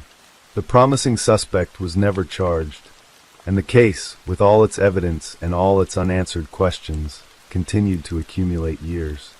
In 2007, Jonathan's family, refusing to surrender to the silence, hired a private investigator and an attorney and filed a petition seeking to force the Lancaster County coroner to conduct a formal inquest into the death. The petition was declined. In 2020, a newspaper requested that a judge unseal the coroner's records that had been in the county's possession all along. In January 2021, the judge ruled that the documents would remain sealed, writing that releasing them would pose a threat of substantially hindering or jeopardizing the open, active, and ongoing criminal investigation. That language, open, active, and ongoing, has been used to describe this investigation for more than 20 years. Among all the details of this case, one returns again and again with particular weight: the blood on the toll ticket at the Reading-Lancaster interchange. It was 4:04 in the morning. Jonathan was already bleeding when he handed that ticket through the window to the toll attendant. A real person, working a night shift on a Pennsylvania highway, took that ticket from a bleeding man's hand and let him drive on. They did not know. How could they have known? A car stops at a toll plaza. The window comes down. A hand extends with a ticket. The attendant processes the transaction and waves the car through, turning to the next vehicle before the taillights have even disappeared around the bend. A bleeding man drives on into the dark, and the toll attendant goes home at the end of their shift with no idea that they were the last person to interact with a federal prosecutor who would be dead within the hour. It is this kind of detail, ordinary human contact pressed against the edge of catastrophe, that makes the Jonathan Luna case so persistently unsettling. It did not happen in a vacuum. It happened along highways that thousands of people were also traveling that night, at gas stations and rest stops and toll plazas staffed by ordinary people, in a parking lot outside a drilling company where workers arrived at 5 in the morning with coffee and work gloves and no idea what they were about to find. In November 2025, 22 years after Jonathan Luna's body was pulled from that creek, the Lancaster County coroner's autopsy records were finally made public. The release came after a court battle fought by the Reporters Committee for Freedom of the Press, an organization that had argued for years that the public had a right to know what had been found in that examination. The document, once described as lost, had never been lost at all.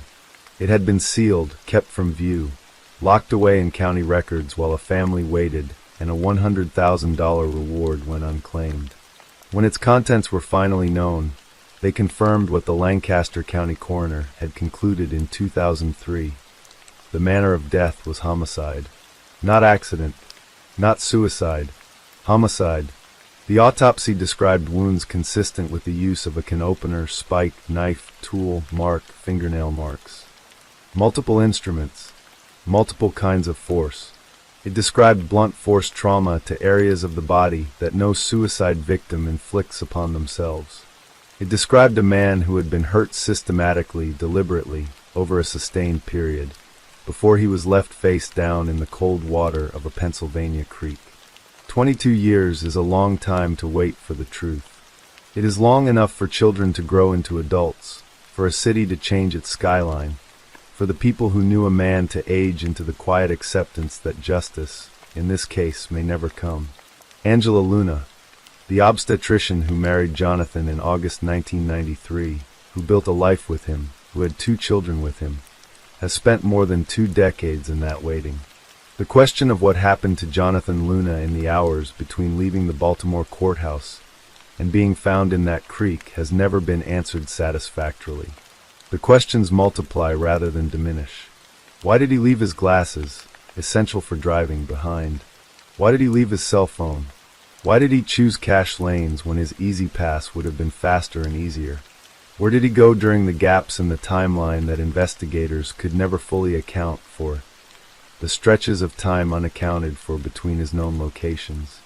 Who drove the car while Jonathan bled in the back seat? Whose blood was in the car? Whose fingerprint? The drug case he was prosecuting, the missing $36,000, the internal FBI investigation, the promising suspect who was never charged, the sealed autopsy that took a court battle to release. Every layer of this case, when lifted, reveals another layer beneath it. Jonathan Luna was a boy from the Patterson houses in the South Bronx who taught himself to reach higher, who studied law, who built a family, who put on his suit and his black overcoat every morning and went to work for the United States government. He was 38 years old. He had 2 children. He had spent a December night editing a plea agreement at his desk, alone in the Baltimore courthouse while the city slept. He deserved to come home. The federal reward for information leading to a conviction remains, as of 2026, at $100,000. It has never been claimed. The case is officially still open. And somewhere along the back roads of Lancaster County, Pennsylvania, past the highway where the toll attendant once took a ticket from a bleeding man's hand and waved him on, the truth of what happened to Jonathan Luna is still waiting to be found.